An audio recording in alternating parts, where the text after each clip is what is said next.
Olá, eu me chamo Odir, sou autista há 51 anos, doutor pela Faculdade de Direito da USP. Eu gostaria hoje de falar sobre o fim do diagnóstico da Síndrome de Asperger. Sim, a terminologia Síndrome de Asperger deixará de ser utilizada no mundo. E isso não é ruim. Vejam, explico por quê. Primeira coisa é nós fazermos uma justiça histórica, depois fazer uma justiça do ponto de vista neurobiológico. Primeira coisa, Asperger levou a fama da descrição do autismo leve com base nos seus artigos de 1944.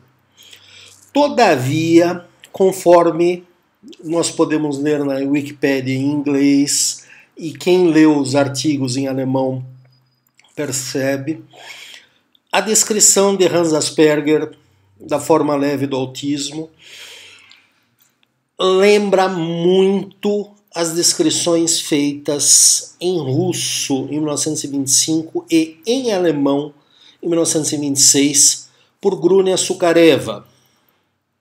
E por que Hans Asperger não citou Grunia Sukareva, que descreveu o autismo em 1925 1926 com o nome de psicopatia esquizoide?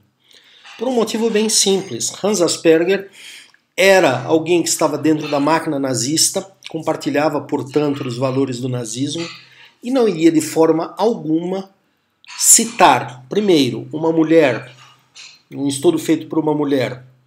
Segundo, não iria citar um estudo feito por uma russa soviética. E terceiro, pior ainda, não citaria de forma alguma um estudo feito por uma judia. Sim, temos que entender o preconceito do regime nazista.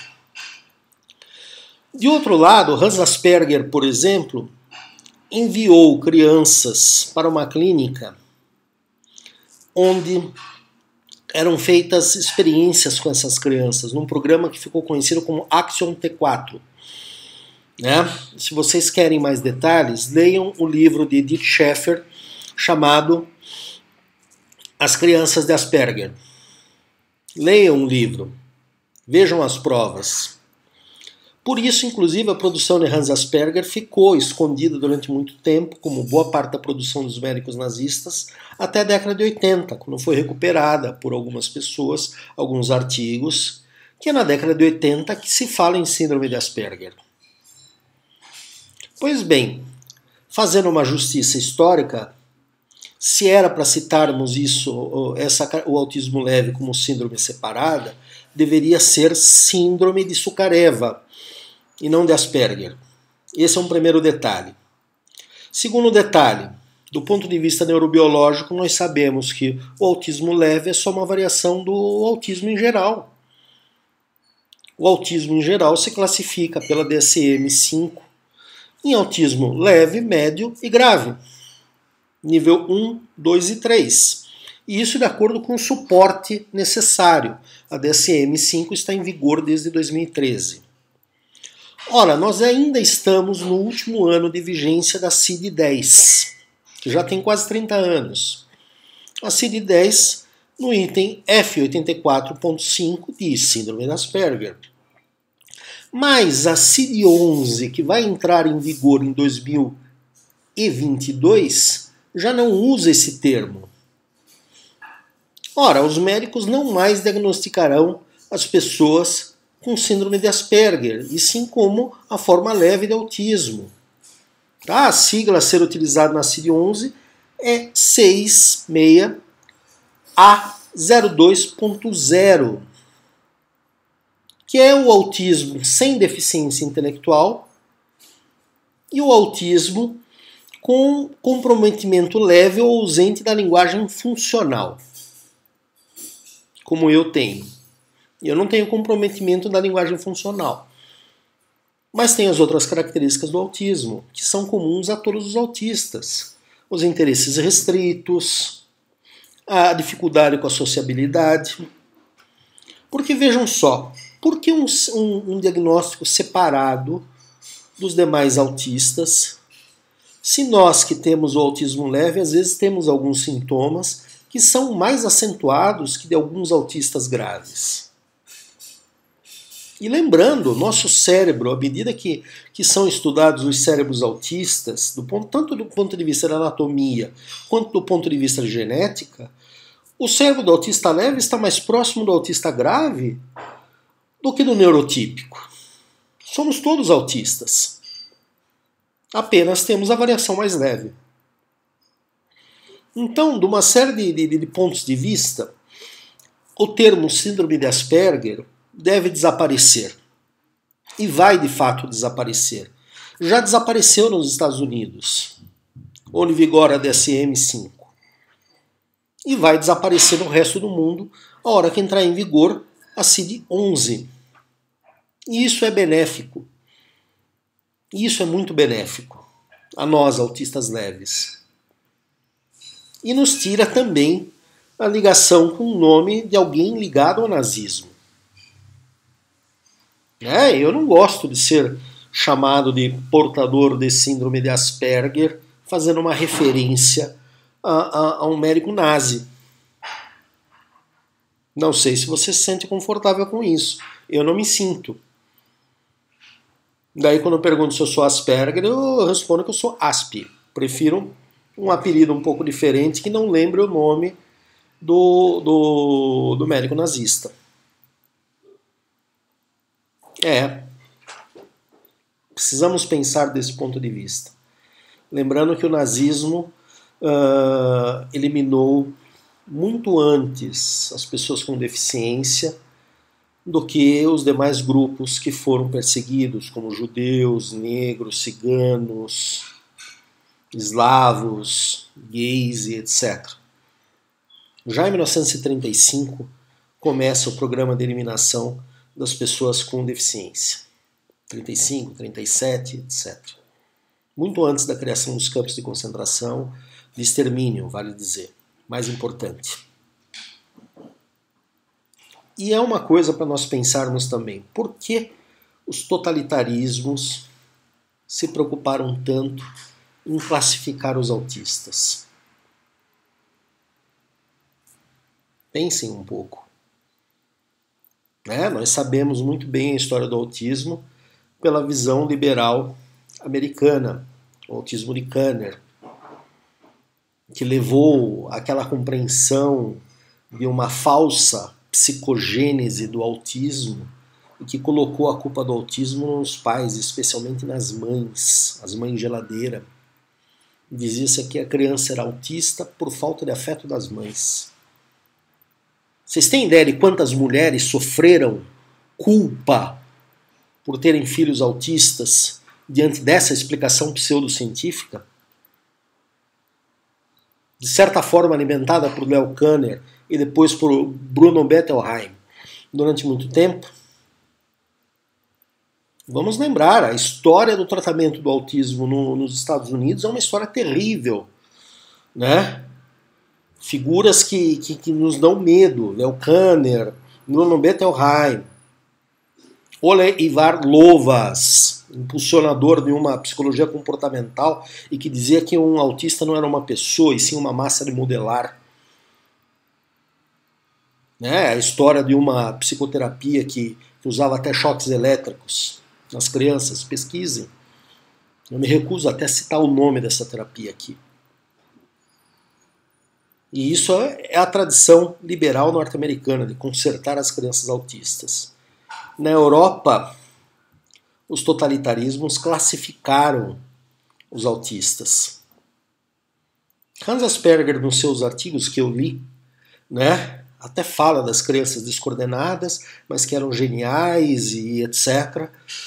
Até porque entre os seus pacientes que serviram de base para o seu primeiro artigo em 1944, da psicopatia autista, sim, éramos chamados de psicopatas, Uma paciente dele posterior ganhou um prêmio Nobel de Literatura e um paciente, também criança dele, quando grande, corrigiu os erros de cálculo de Isaac Newton. É, autistas são capazes de fazer isso. Mas diz Hans Asperger que não se deve ter esperança no caso dos mais graves. O que ele queria dizer?